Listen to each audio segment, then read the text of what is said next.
Since we're a bit tight on the schedule, let's just continue now.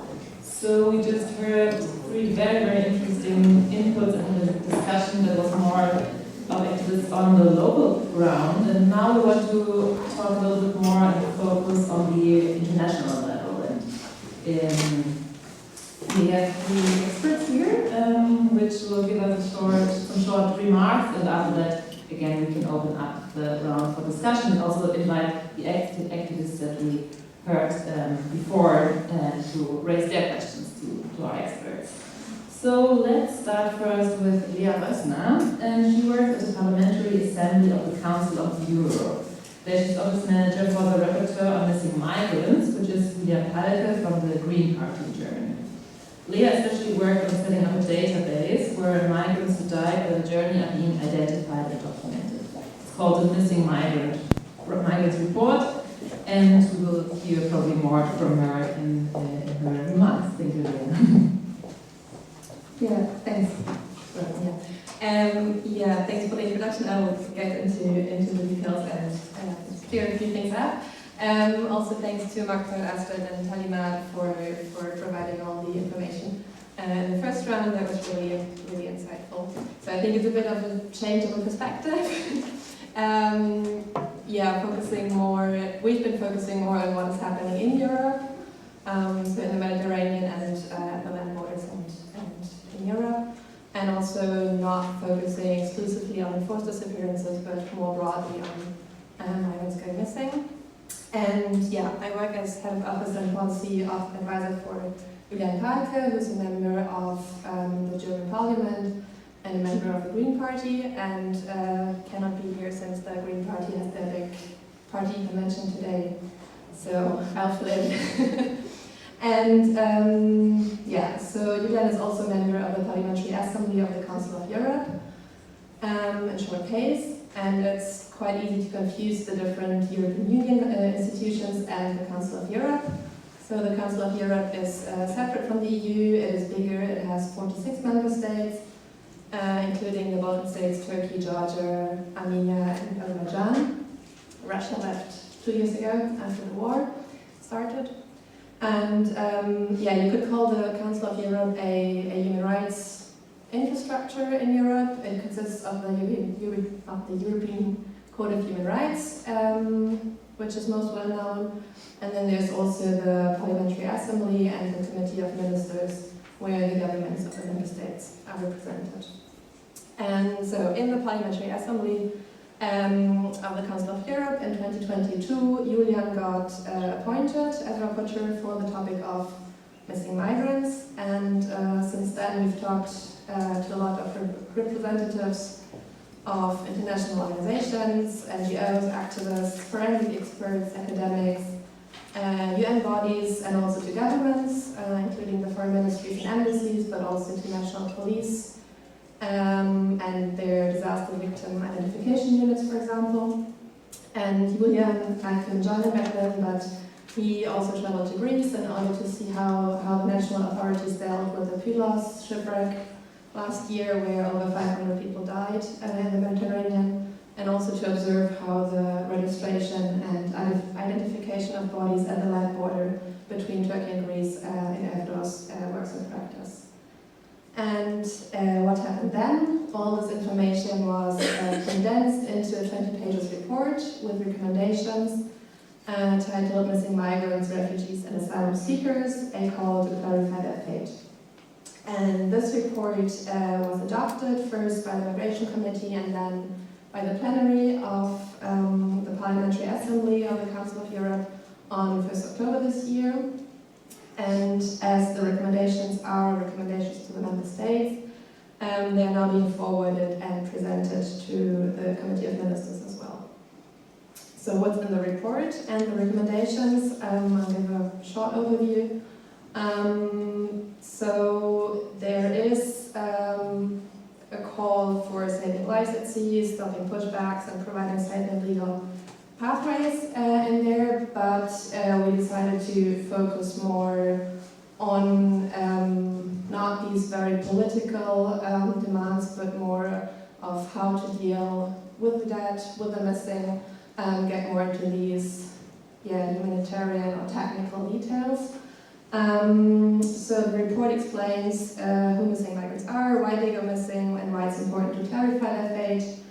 And it lays out the legal frameworks and makes reference to existing conventions, protocols, and guidelines. This includes, for example, the European Convention on Human Rights, the International Convention for the Protection of All Persons from Enforced Disappearances, and the General Comment on Enforced Disappearance in the context of migration, which you two will probably talk more about. Or, for instance, state obligations under the law of the sea, namely the Verschwundene Convention. And then it maps and brings together observations, challenges, and best practice examples with regard to assisting families and reporting the missing, as well as launching an investigation, registering data, and identifying a body that is found. The report makes recommendations to the member states to take action, and this includes, for example, to assist families by issuing short-term visas for family members who seek to come to Europe in order to identify their loved ones and say goodbye, or even to repatriate the body to the home country. Also, support to families is needed with regard to providing information and knowing where to turn to when searching for their loved ones, or to support families when it comes to the logistics and costs of matching DNA samples. The report also reiterates the obligation to search for bodies after, for instance, a shipwreck, and to seek to identify the bodies and not just bury them without any name or registration of further trace, what you also referred to in the beginning. But instead it calls for a dignified treatment of the dead, and this includes that graves are individualized, clearly identifiable and permanently marked, and that effort is made to respect the religious and spiritual beliefs of the deceased person when these beliefs are known. It urges states, so in this case European states, since we've talked a lot about resources as well, it urges the member states to allocate sufficient resources to forensic and corona services, for instance, and considers very practical aspects such as the need for sufficient space in a morgue, pending autopsy, identification, burial, or repatriation.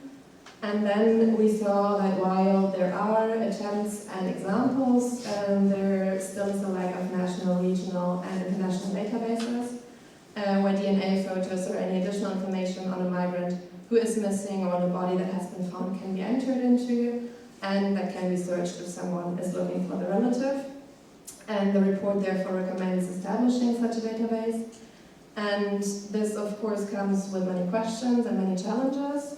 For instance, so far we have spoken with the international organization Interpol. They have the infrastructure in place where national authorities can feed information into the international network, and they already have a database for missing persons. They were open to consider expanding it and setting up also a database for missing migrants, and in doing so collaborating with other organizations. But of course this database question is still a big one. And overall there's a long list of recommendations in the document.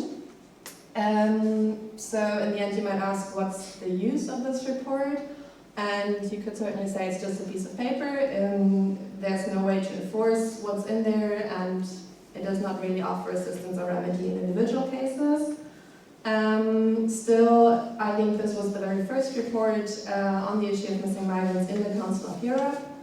And I think that advancing the issue, calling for action and keeping the conversation going, just like what we're doing today, is really important when we seek to assist families that are mourning their loved ones and seek information, and also when we try to bring about structural improvements and changes. And I think, as we've also heard before in the first rounds, it's always been families and activists and support networks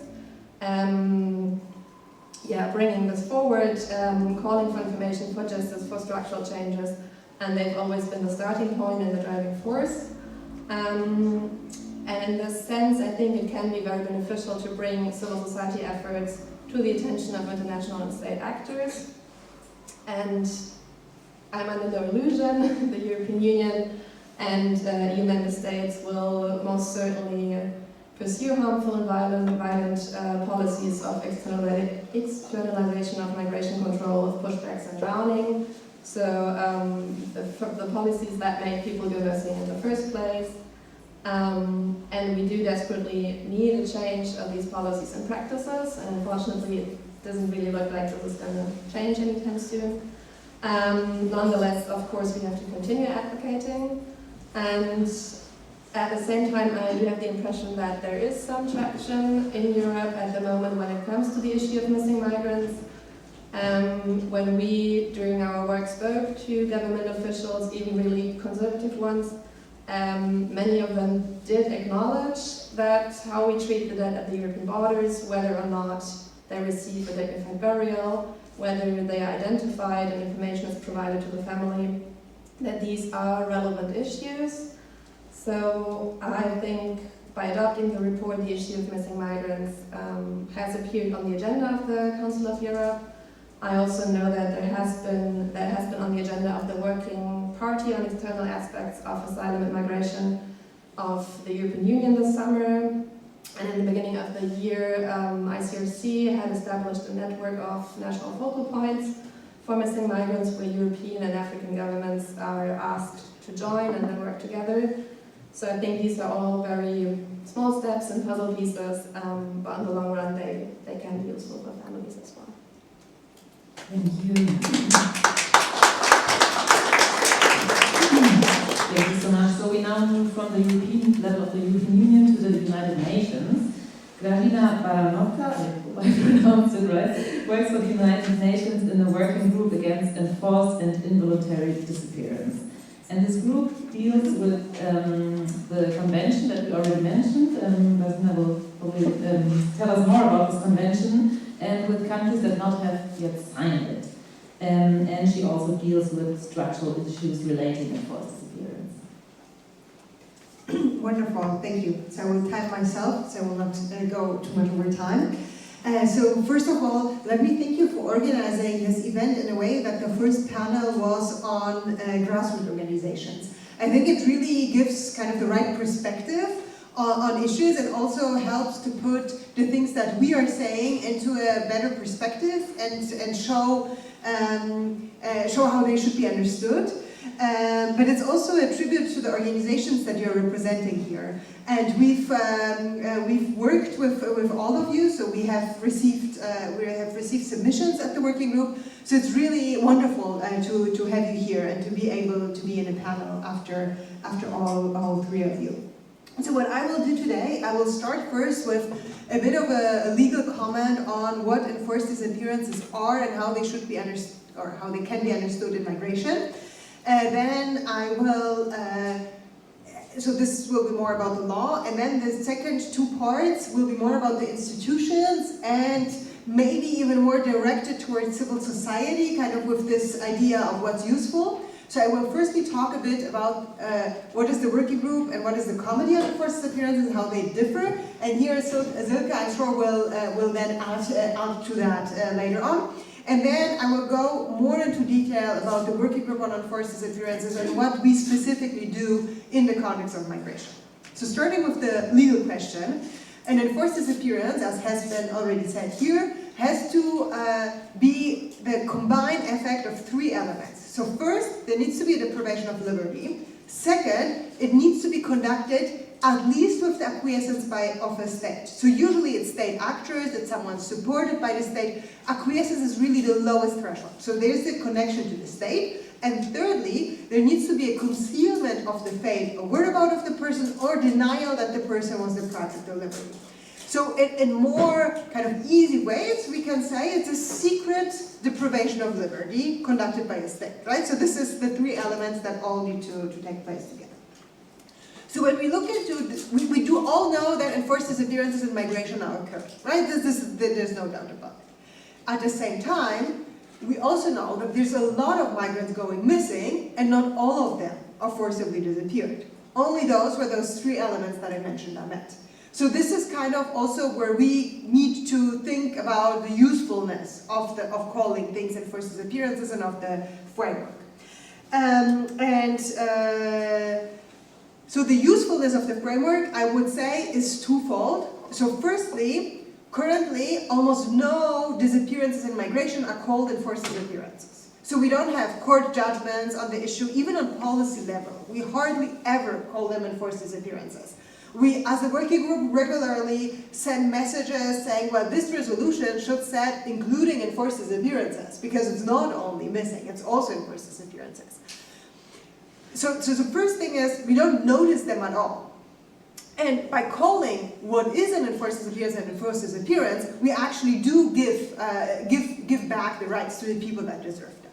And the second element where I think applying the framework of enforced disappearances is useful is that it requires states to prevent disappearances, and that's extremely helpful for migrants. So we do know that a lot of migrants get disappeared within detention, and if states would do with regard to detention what's written in the convention, definitely less migrants would disappear. There's a lot of elements about the search of disappearances that apply not only to forcibly disappeared persons. So here we have a whole framework of prevention, of search, that applies beyond just the enforced disappearances. So this is the two elements where I think it's important to think that enforced disappearances in migration are occurring as well, while acknowledging not all missing migrants are forcibly disappeared. Now moving on to the working group and the committee. So this can be a bit confusing, as there's two bodies dealing with enforced disappearances at the UN. We have a working group on enforced disappearances, a body that was created at the UN and exists since 1980, so it's a very, very long existing body, and a committee which has an extremely important meaning because it's a convention. So finally, after many years of working group existing, there was a convention adopted, as has been said here in the room before. In 2006, in 2010 it came into force, and once it came into force, it created the committee. And the committee and the working group are currently existing next to each other, and they do have different functions. So there's some functions that the committee has that the working group doesn't have, and vice versa. There's one procedure that both of them have, where it has been agreed when a state has signed the convention, only the committee deals with that. So there's this one overlap where definitely it's only the committee that deals with it. So for example, the three countries that we've talked about today, so Niger, Sudan, and Libya, only Libya is not a state party to the convention. The one kind of overlapping mechanism that both have is something which can be called the search mechanism, so a search request. Within the working group, we call that humanitarian mandate. So if somebody disappears, a request can be filed to the working group, and we send a letter to the state saying, this person disappeared in those contexts, can you please tell us the fate and whereabouts of that person? And then when the state responds, we send that back to the family, but we basically only act as a channel of communication. So we send reminders, we might reach out to other states, and exactly the same function also the committee has. So to avoid overlap, all the cases that would be brought to us with regard to Sudan, we would then refer to the committee. At the same time, only cases that have happened after Sudan has ratified the convention can be brought to the committee. So if a family has, for example, someone who has disappeared in 2015, where the Sudan was not yet party to the convention, this case, a request for finding the fate and whereabouts of the person could not be brought to the committee, but it can be brought to the working group. So that's a bit complicated, but that's kind of the line in between. So if asked by civil society what is kind of the most important, like the added value of the committee, I would say the state proceeding. So every state comes to the committee and has to go article by article how it deals with the convention. That's an extremely powerful tool that the committee has, and the state has to say why it implements or doesn't implement the convention. Then the second thing is something that Asiat, you said, just like holding the paper in the hand and saying, you promised, right? You ratified, it was your decision to do. That's a really powerful tool that the committee has and that civil society has once a state has ratified, that is not existing at the working group. And then the committee has also individual cases. So if it accepts individual cases, it can act as a quasi-judicial body. So there's a violation of the convention, it can be brought to the committee. So what's kind of the added value compared to that on the working group? So it also deals with states that have non-ratified the convention, obviously, and it has a number of procedures that are very flexible, that are in the special procedure mechanism where it can deal with various elements. And it's not kind of bound then by the convention. So in that sense, civil society, and it does and it should use both mechanisms with kind of the added value of each of the mechanisms. So now, ending on the third part, what is the procedures that the working group had? So I already mentioned the humanitarian mandate. And here to the humanitarian mandate since 2019, the working group has added a mechanism which is called enforced disappearance acts tantamount to enforced disappearances, which are acts committed by non-state actors that are in control of territory. So this is, for example, the situation in Libya, where we do send requests if somebody disappears on territory, if a family reaches out, obviously, to us, and the person disappears on a territory that's under control of non-state actors. And here we have actually sent also to the authorities requests sent to us from families of migrants that were allegedly disappeared. Then we have something which we call general allegation letters, and on every session that we meet 3 times a year, we send general allegation letters on structural problems in a country with regard to the Declaration on Enforced Disappearances, which is the legal document, the declaration is the legal document that our work is based on. And not often, but sometimes, we send to states general allegation letters that are solely relating to migration issues. So recently we sent a general allegation letter to the US, which was solely on alleged violations of the declaration because of the situation on the border and outside of the border of people, of likelihood of disappearances on boats and so on. So this is kind of not the core of our mandate because we usually would not, but migration is a big issue also in general allegation letters. And general allegation letters are really about the Declaration on Enforced Disappearances, and we sent them out, just the working group, to states. They are confidential for 60 days. Within those 60 days, the state has the possibility to respond to our letters, and then they get published on the webpage of the UN. So after those 60 days, every civil society, every human rights lawyer can use those general allegations also for their own advocacy and for their promotion in their own country, also in other countries. Then there is a procedure by all special procedures which is called joint allegation letters. So if there is violations that is not only about enforced disappearances but also other issues, we would send them together with other special procedures. So for example, we send very often letters together with the Special Rapporteur on extrajudicial killings. We have sent many times letters together with the Special Rapporteur on migration and so on. And then every year we adopt reports that comprehensively map a certain issue. So in 2017, the working group adopted a study on a report on enforced disappearances in the context of migration, which is, at least in my opinion, at this point, much less relevant since there's the general comment of the Committee on Enforced Disappearances in Migration, but the topic of migration comes up also in other reports that the working group would each year adopt. And I'm a bit over time, but I could give one example. So to end up with regard to the humanitarian procedure, what links back to kind of this legal definition of what is an enforced disappearance. We do get, not very often, but we do get requests to search for the fate and whereabouts of migrants that have crossed the Mediterranean. And here, this is very difficult for us because if there's no other example of detention by state actors, that would not in itself be an enforced disappearance. So if it's only the fact that the family has lost contact with a person that has went on the Mediterranean, we cannot register the case with the working group. However, if there is an indication that there was a connection with state forces on the travel, then we can.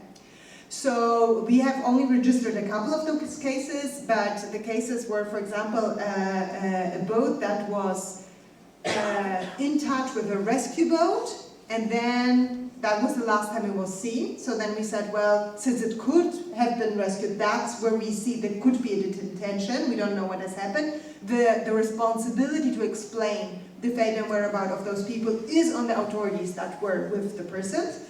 And then there's a couple of migrants that have been registered in a very dubious way while coming into Spain, and those we also agreed to register. So kind of authorities have mentioned that they've crossed, and that after that they disappeared. So the assumption is they reached the territory, and after that they disappeared the last time they were in the authority in the hands of authorities. So this is kind of, we are also of course trying to stretch and to try to understand how much there is, and here's a huge legal discussion of what still is an enforced disappearances, where the borders are, but practically it's really important always to have an assumption of detention and an involvement of the state. And this is, in many migration contexts, extremely difficult to prove, and we know that also from people on the ground. Thank you very much for the really clear framework that you gave about the committee and the working group. So we are going on with Silke Voss here. Sorry. Thank you. Silke works for the committee against enforced disappearance, which, as Regina told us, is about the UN Human Rights Council. We will now hear more from Silke about what the convention actually, no, we already heard it, about what the committee is now doing, and what are the states that sign the convention, and what happens in case of the violation of this convention. Thank you. Thank you very much. I'm not a lawyer, but I will have to make a few legal remarks in the beginning, and then I will switch to the more political discussion. And I need to clarify, I'm not a member of the Committee on Enforced Disappearances, as Katarzyna is a member of the working group, but I work with a member of the committee, who is Barbara Lochbihler, a German member of the committee. I work at the German Institute for Human Rights in a project to support her work there. And immediately before she started, she was invited by the Ministry of Foreign Affairs to a conference where she had to talk about enforced disappearances. And she used to be a member of the European Parliament before, and in that capacity she worked a lot on refugees and flight of migrants and all this. And I was supposed to write a briefing for her. And then I read some guidelines on enforced disappearances and saw the connection with migration and enforced disappearances in the context of migration. So I wrote a little note in that briefing for her, and she presented it at the conference, and she got in a interesting discussion with a diplomat afterwards on that subject, whether this really needs to be a focus or not. And then Barbara decided, okay, it has to be focused. And then Katarzyna came into the picture because I'm not a lawyer, but we needed someone for a study at the German Institute for Human Rights to map the ground, to see what's in the convention, what are there some deficits, or is there a need for explanation. So Katarzyna wrote a study, a one-year study, and this then was the basis for the first general comment that the Committee on Enforced Disappearances adopted. General comments are kind of, legal, non-binding, but legal interpretations on a particular issue from within the convention. So basically, this general comment explains and elaborates the obligations in the convention in the context of migration. And as the whole convention has a very preventive character, the general comment has it as well. And Katarzyna already explained the aspects in there that are so relevant. And I would like to add just one particular aspect to make it very clear, as this was discussed in the first round already. We spoke about victims of enforced disappearances and families. But Article 24 of the Convention clearly says or clearly defines victims of enforced disappearances as any individual who has suffered harm as a direct result of enforced disappearances. So, family members or friends searching for someone forcibly disappeared, be it a migrant or not, is also a victim with rights, and this is in the migration context especially, particularly important, because when family members are searching, even crossing borders, they have rights to do so. They are not some people knocking at the doors, could you please help us? No, we have a right to help us. And I think in this context it's very important to be aware of. And for example, the comment has a whole paragraph on the obligation of states to support those searching for disappeared migrants, yeah? Via interstate cooperation, consultation, setting up mechanisms, setting up the databases, there it is again, and all this. So, having said this, on a more political note, the EU and Germany also were very clear supporters during the time when the convention was negotiated and then adopted. Finally, Germany was one of the first states to sign and ratify it. Yeah, they were fans of it because they said, well, it doesn't really relate to us. We have no cases of enforced disappearances in our countries. So it's fine with us to support it. And then we can go around and ask other states to ratify it as well. By now, 14 years later, they are responsible and they are on the blame, at least in this context. Yeah? And as the answer about why it takes some states so long, I mean, Germany was one of the first to ratify the convention, but it took them 13 years to finally establish a separate crime of enforced disappearances in the national criminal law. Yeah? A lot of advocacy work was needed on that. So, in this surrounding, they can simply no longer pretend that they are the human rights champions. And we can see that in words and in deeds. And in words, during the last Human Rights Council session, the High Commissioner on Human Rights, Volker Türk, in his global update, found very clear words on those responsible for the very negative migration discourse. He mentioned that there are those politicians amplified by some media outlets who scapegoat migrants, refugees and minorities, as we have seen, for example, around electoral periods in Austria, France, Germany, Hungary, the United Kingdom and the United States, to name a few. They capitalize on anxiety and despair, pitting one group against the other, and they seek to distract and divide. History has shown us that hateful words can trigger hateful actions. Political leadership grounded in human rights and evidence-based debate are the antidote to all of this. And I think he very well described what's going on in the discourse in our country and in other European countries as well these days. And when it comes to deeds, I remember when Greece, that has ratified the convention, was in the dialogue at the Committee on Enforced Disappearances, I think 1.5 years ago. And in that dialogue, of course, migration came up. And the Greece delegation outright denied that there are any pushbacks taking place at their borders, although they are so well documented. I mean, perhaps we have used this from some dictatorships in the Human Rights Council to say everything is fine with us, yeah, in Russia and North Korea and else.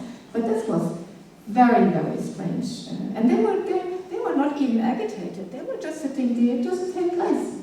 There are no pushbacks at our borders. That was really great.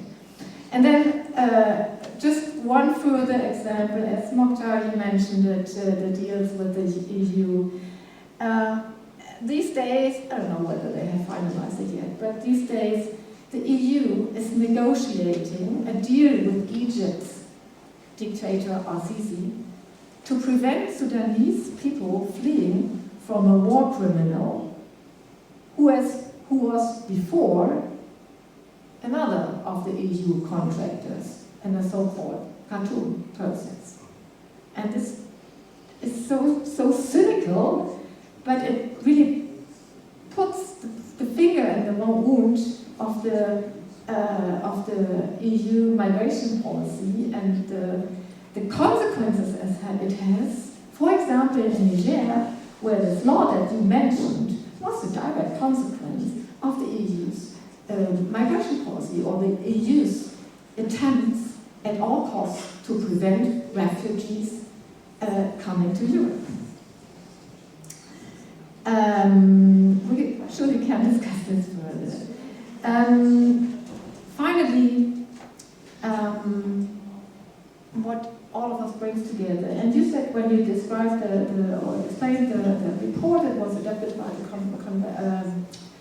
the Council of Europe's Parliamentary Assembly, and you said perhaps it's just a piece of paper. But this piece of paper references to the general comment and therefore to the Convention on Enforced Disappearances. So it gives another, or it highlights, or it gives some visibility, if even on paper, on this and the connection and the European responsibility for all this. So there's another paper, and then there will be another paper, and a discussion in the plenary. And by the way, I followed the discussion in the plenary when the report was adopted, and it was, well, also interesting and a clear connection to the quote of Volker Türk I just mentioned. So what I think is important about all these papers is to spread the word and to refer to them and to hold those politically responsible to account and to make them aware that these are. We wrote, when this general comment was adopted, there was a discussion going on in Germany, another discussion, or again, about criminalization of sea rescue operations and so on, and the German Minister of Interior was kind of fueling this discussion. And then we sent her a letter and said, well, Germany has obligations under the Convention of Enforced Disappearances, and you probably are aware of that, but just in case, here's the general comment, and you can see and read the paragraph on criminalization of support activities. No surprise, we didn't get an answer, but we spread the word, and we do that with other politicians as well. Thank you. Thank you so much. We will now have about half an hour for an open discussion. We thought with this idea that we could do it a little bit openly, and whoever wants to could also join here on the stage and ask the question directly, or you can stay sitting as you like. And we especially would also like to invite the grassroots activists that we already heard to address their questions, but of course also from the audience. So feel free to ask. Yes, Arina. You want to come in front, or you just stay? So thank you so much for the briefing, and it was a lot of information to process. Some of I was not aware of. Definitely I would share with my colleagues. We would definitely be reaching out, reporting some of what we have, what we think you could is within your grasp of reach. So I have a question. for whomever can answer me. So you mentioned something about the families of the enforced disappearings, the having the rights. So how would you say they could obtain these rights, and like which committee to reach out to? I mean, specifically, how can they speak up, like forcibly, like obtaining information from governments, either in Europe or back home or whatever country they cross, like for example, Libya?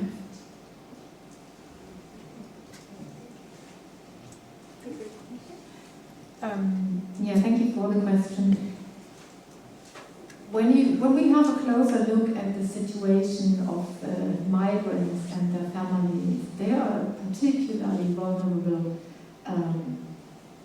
group when it comes to enforced disappearance. When it comes to searching for forcibly disappeared migrants, they might be in a precarious situation, either in their home country, or in a transit country, or in a destination country. Irregular status, afraid to talk to authorities, language barriers, responsibility for other family members. And then they don't know whom to speak to, which door to knock on, where to ask. Especially if they don't know where or on which part of the route the person disappeared. Was it still in the home country, or in transit, or another transit country, or in the destination country? So which country to contact and where to ask? And this is, I mean, even if you are the family member of someone disappeared perhaps not in Sudan, but in Mexico, for example, then you know, okay, it's in Mexico and I need to contact the Mexican authorities.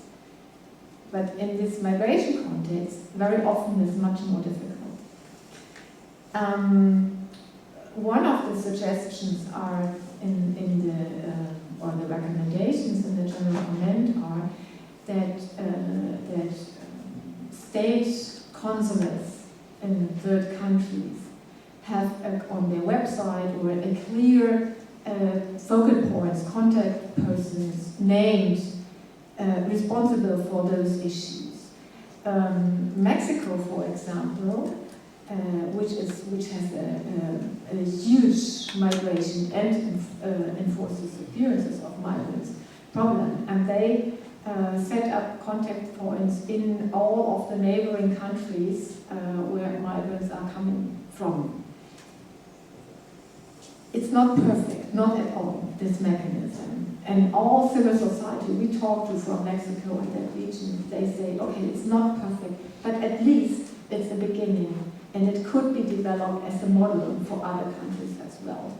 So EU embassies, consulates in Libya and Sudan, in Niger and in other African countries should have a focal point where family members could go and ask for. For example, and just one issue, the states should set up databases or regular documentation forms at the borders. This is a very delicate issue because many migrants don't want any of the data recorded in these processes. So there need to be ways to manage that with regard to data protection and not providing those data to immigration authorities.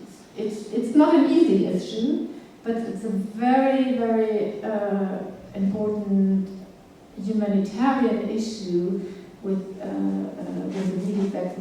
legal obligation behind it. Then there is the question, if there is if you remember, you probably remember, in June or July 22, there was this incident at the Moroccan-Spanish border on Melilla. There's this huge fence, and more than 1,000 migrants stormed this fence, climbed that fence, and then they were targeted from the Spanish Coast Guard with rubber bullets, and the Moroccan security authorities, their borders, and then a panic broke out, and migrants fell from the fence, and some of them died, others fled in the forest, and some of those wounded were taken to hospitals, others perhaps to the morgues, and it was really awful, and nobody until today held accountable for that.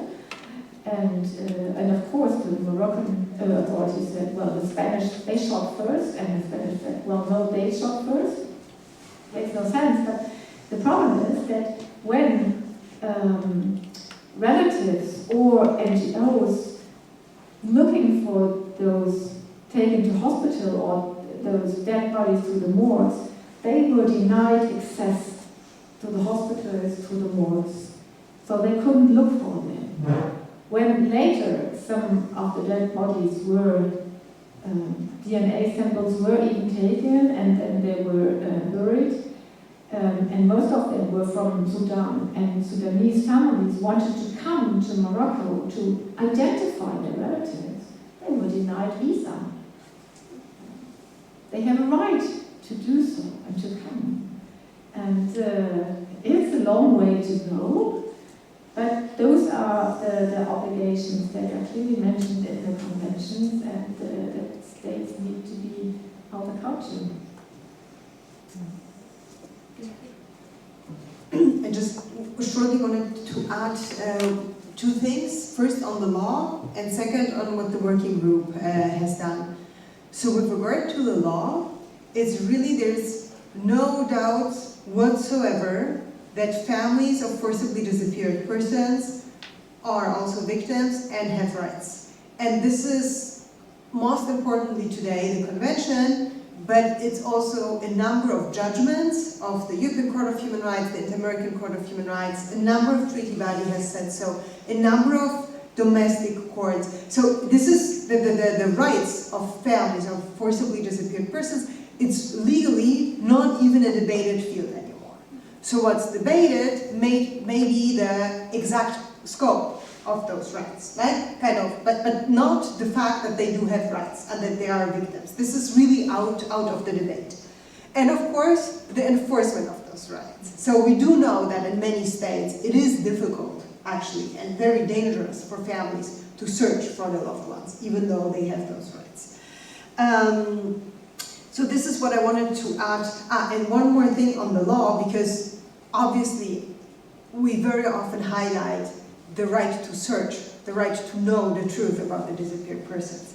But the fact that they are victims of enforced disappearances means that they have rights that go beyond just rights to the search. They have the right to reparation, they have the right to clarification of the legal status, they have a number of rights that go beyond just the search. So this is just on that. And then we do know that this is an extremely problematic issue on the ground, and I wanted to just name 3 things that we have done to try to address that. So we have issued with regard to states general allegation letters specifically only on the situation of families. So I think that was last year we sent a letter to Sri Lanka which was only on the situation of women. So on loved one searching. So it really was on their rights, on their behalf, how their rights are violated. Together with other special rapporteurs, we sent the joint allegation letters with regard to families of disappeared persons and how their rights are violated with regard to Mexico. So we would really, like this is something that we really address beyond just the forcibly disappeared persons. And then on practical matters, what we try to do to support families that have registered their cases with us under the humanitarian mandate, we have procedurally the possibility to also inform other states about the request to other states. So let's assume a Sudanese person gets disappeared in Libya, and his wife is in Spain. We would then, the request under the humanitarian matter, send of course to Libya, where he was forcibly disappeared, but ask the wife whether she also wants it to be sent to Sudan and to Spain, as also states involved, and if so, then we would ask those states to also conduct actions to support that person. And we have, in specific situations, also addressed especially Western European states with very specific requests asking them to support the family. So this is also something we can do, but those are actions we would only do in coordination with the families, as not always the families would like other states to be informed, especially the country where they fled from, and if their status is not regulated in the state where they are currently living, then they would usually also not like the state to be informed. So, but this is also a possibility to reach other states. And then you ask what can be done with regard to other states. And here, legally, the right of families of disappeared persons is not only to be provided by realized by the state that has disappeared the person. So it's also other states that might have certain obligations, that definitely have some obligations, and then the scope can be discussed.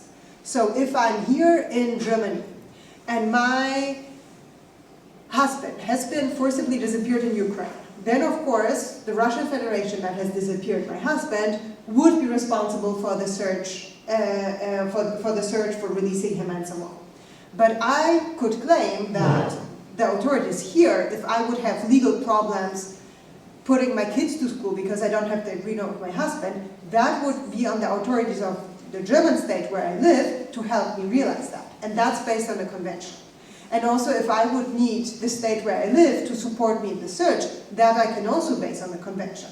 Of course, the state of Germany would not have the obligation to release my husband because it's not responsible for that, and they could likely not do a lot to search for their fate, for his fate and whereabouts, but they could do a number of steps, and I could base those claims on the convention.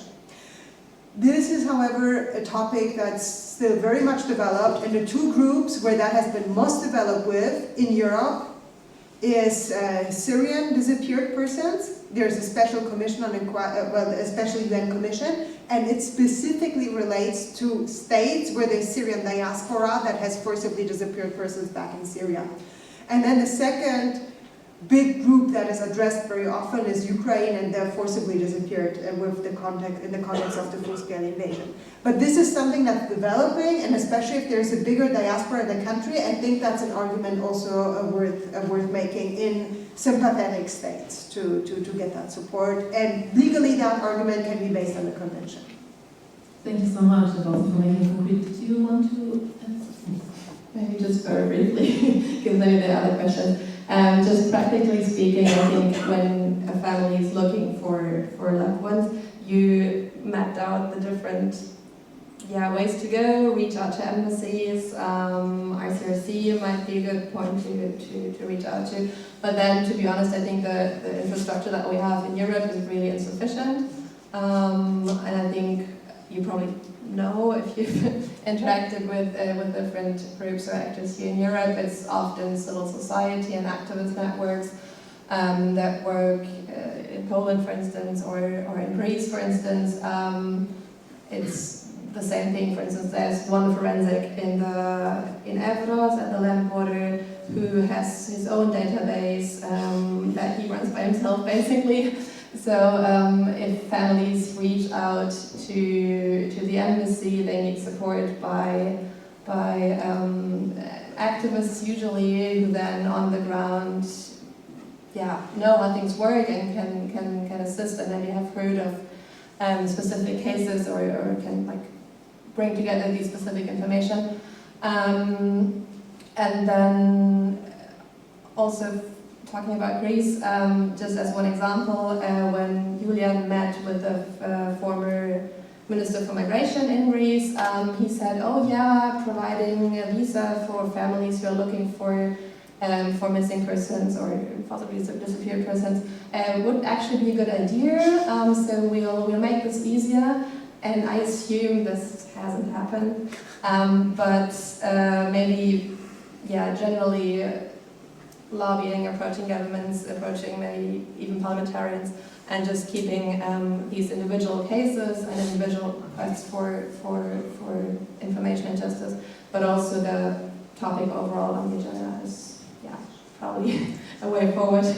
Thank you, and thank you for the questions. Are there more questions? Yes.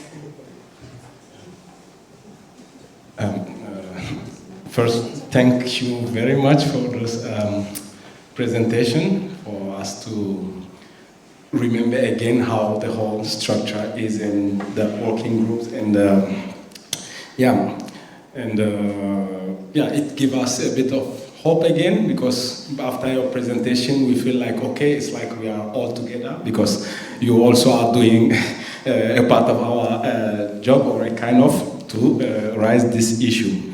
But at the same time, it complicates the thing for us, because seeing the institution, because seeing UN, seeing EU, for us, we think that we need to go to or sometimes we need to blame those institutions. And now we feel that, okay, we are on the same... Keep blaming them. Yeah. So that's why the question maybe will, seeing how this is going, how do you think we can challenge the structure even? Because in the working group, if we see how all this is going on, we at the civilian society organization Leben, we are doing our best to provide evidences, even if it is very difficult and sometimes even irreal to give those evidence, but we are trying our best. And you also at your side, you are trying your best also to work on it, to bring the states or the countries, the powerful countries, to tackle this issue, but it's still going on. By this way, how do you see the future, when or till when we have to wait, or we think, is it possible even one day to get it? Because we are in touch every day with new families, new people looking for, so every day counts, and it's been already some years that we are working on. This is maybe my question, politically first. And the second is legally. You mentioned one point about this case on migration, that there are 3 evidences that should be shown, the prevention of liberty, the accuracy of state or state agents, and also the denial. And in the case that we mentioned, I think all those proof are there. But you mentioned that a lot of migrants died, but not all of them enter in this framing to maybe have a legal complaint. So my question would be, in legal procedure, that is still numbers worth, if there is an amount of this case that we should or record that we should fill to make it legally complainable or accountable for the state, or even one is okay, because at least there is a lot of that exists and that full those 3 points that you mentioned. Thank you. Thank you for the excellent questions. Just a remark, we only have 10 minutes to go, so maybe we can just do it. I will just answer very briefly on the first part of your question. And I can tell you, we are all as much frustrated on the slowness, on the complicatedness and all this of the human rights system as we are. That being said, we nevertheless continue to work on it and to make the best of it. And one remark is, at least the treaty bodies and also the working groups couldn't do their work without the input from the NGOs. No more to be said on that. If we have a state dialogue on Sudan one day, committee members couldn't do that without the information that you submit to the committee. We couldn't have adopted the general comment without the broad support and input from NGOs. Second remark is the treaty bodies, the working group and the Human Rights Council and others, they can all do or all be only as good as the whole UN system is. And if there are big states preventing actions to be done or the necessary resources to be allocated, then it's difficult. And the Convention on Enforced Disappearances is of the Human Rights Conventions, the one with the lowest number of ratifications. It's only 75, I think, at the moment. So more signatories, but 75 conventions. So we can't go to Russia or the US or to Libya and so on and take cases from them. Then we can, victims coming to the committee from Libya and we say, sorry, not our business. Yeah, not your thing. And then the financial limitations, they are there. And so our committee can only do one country visit per year. And the special rapporteurs, they have been limited in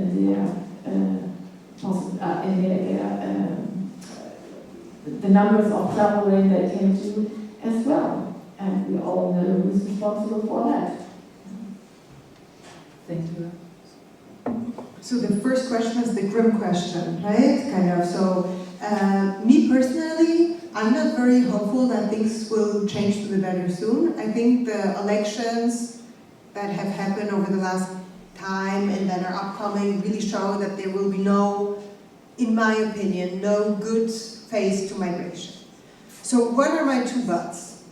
First, we still should criticize all the bad things that are happening. We can do at the working group, good MPs can do at their own parliaments, and civil society can do. That's the first thing. And the second thing we can do is with regard to missing migrants, as much as we can, never forget the criticizing, but as much as we can, also frame the issue as a humanitarian issue where we can get more people on board. So even the Greek minister is fine with people traveling to search for their loved ones, right? People understand the element of, even very conservative people, of giving decent burial.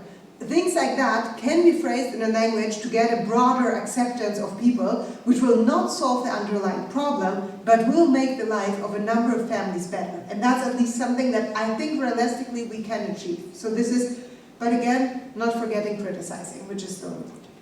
So with regard to the second question, well, there will always needs to be a deprivation of liberty.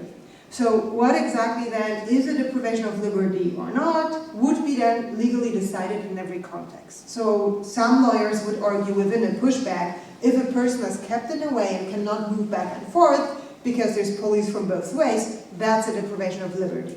States would argue that's not a deprivation of liberty because the person is not under direct force. So those are questions that would need to be decided by a court. Still, there's some open questions. But as long as there's a deprivation of liberty, that's always an enforced disappearance. And there's then the denial of concealment. So this is kind of where we do agree. And with numbers, both the working group and the committee and everyone dealing with enforced disappearances, as the IOM Missing Migrant Project, the ICRC, everyone says the numbers we have is just the tip of the iceberg. We do know there's so many more numbers. So even if we have one number, that's still good to build a case. We, the working group, we often tell civil society that's in the most dangerous states, if it's dangerous for you and the families to bring cases to us, don't do it. We cannot protect you. We will find other ways. Wait a couple of months, or send another letter, or address in other states. That's better than putting people in danger.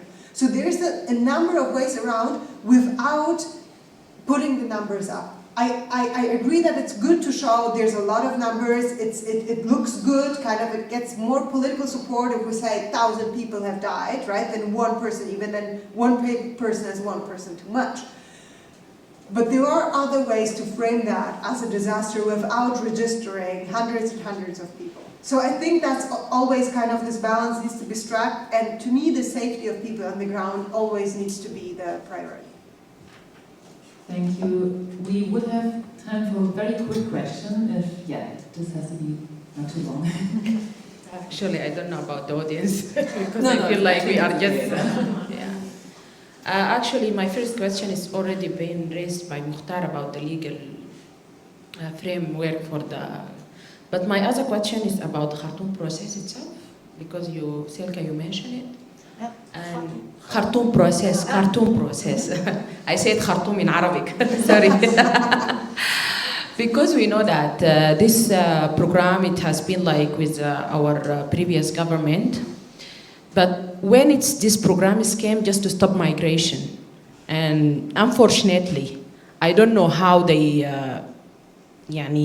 at that time, how they select the militia now, they are doing the war to be like the border guarding for to stop the migration. And they use the money at that time, not to stop the migration, but to continue doing the violation, human trafficking, smuggling, and it's the Khartoum process it's bring another violation. So I don't know, after all the time, how now, for example, Council of European or here the institution of the UN, how you look at this? Did any government trying to evaluate what's happening in Khartoum process exactly? And now you're talking about they are bringing again with Egypt or something like this. So I don't know how you going to deal with this issue. It's not going to stop the migration, but it's going to bring another violation for the people. If we are talking about the freedom of movement is everybody's rights, now it's violate the rights of everything. So how you look at it? How you going to, like, as a civil society organization working in the grassroots, we saw this, but also we reported for you. How you look at this Khartoum process? My answer would be I don't want to look at it. I want to close my eyes and don't see it. I have a similar thing. Sorry, but I want to add to her comment is that the fact that at certain point EU was stopping migrants from migrating through the Mediterranean, and then that got criminalized. I don't know, and the EU countries stopped pushing migrants, but yet they found another way to keep migrants from migration to the European countries. It was through giving resources to international organizations who in terms as well gave money to, for example, in Libya, to coastal guards to bring back those migrants. So helping, the EU found a way around the laws that were implemented to stop pushing migrants, but they found a way through giving resources to international organizations who in turn as well gave these resources to the countries responsible. One of them is IOM, of course. So how are we going to stop this as well? It's another violation with the more makeup to it, I guess. If I knew how to stop that, I would be awarded with the next Peace Nobel Prize for sure. But no, I don't know. And very briefly, and Leah knows much more about it. I don't know if this was ever evaluated. Even if it was evaluated, obviously for no good, because now there's the agreement with Egypt, there are the agreements with the Libyan coast guards, there are further agreements with other African states to improve the situation on the ground. That's the nice wording of it, but in fact to prevent migrants from coming to termination. And it's ongoing. And again, I think there is a strong connection to the words, because those in political responsibility are trying to do what they think that their electorates and the home countries want them to do. Keep the migrants out. And for me, all those, but that's a very personal question, for me, all those contracts are a way of pretending to do something.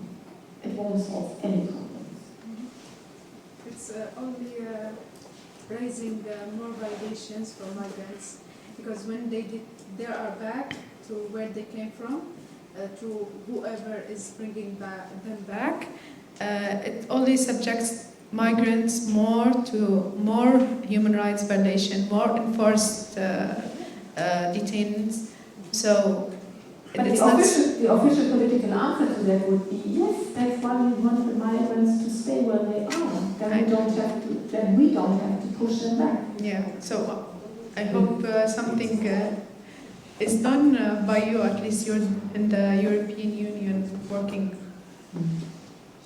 Yeah, I think as you said, these are the very important questions, and that goes back to what Grażyna just said. I think talking about European migration policy is really terrible and is only getting worse. And if you look at what EU officials are saying, it's this weird language around migration and preventing migration and saving life, and it's really horrible to listen to.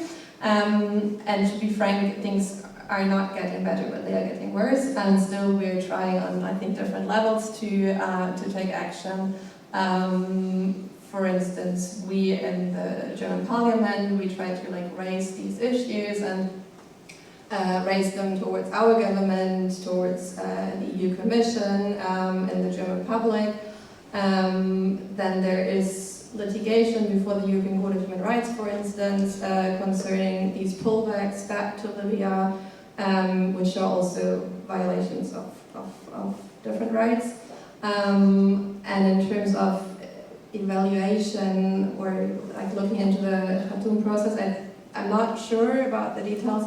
I know that there's an evaluation of the EUTF, the European Trust Fund for Africa. So there has been some work done on the European level in terms of following where the money goes and looking into accountability. And there are some approaches to human rights monitoring in terms of external action of the EU, but this is all very insufficient and things kind of keep going. So not a very happy note. I'm sorry that we have to end with such depressing words, but it's great that we have the chance to come together and to discuss today. Thank you all so much for your time and for your questions and for being here today. And I'm sure this will not be the last event where we came together. So have a great weekend and hopefully see you sometime soon again.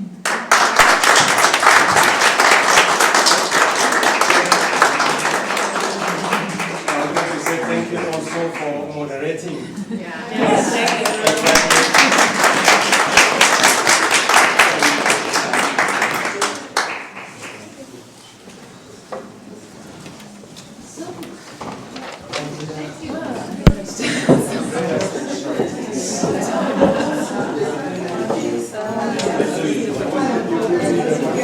We just have to worry about all these questions here.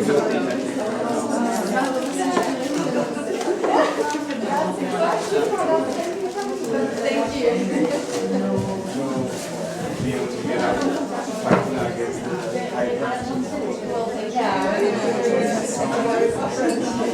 Question. I know you have to wrap up, so I don't want to take too much time of you. So I checked your page. You're looking for volunteers sometimes, or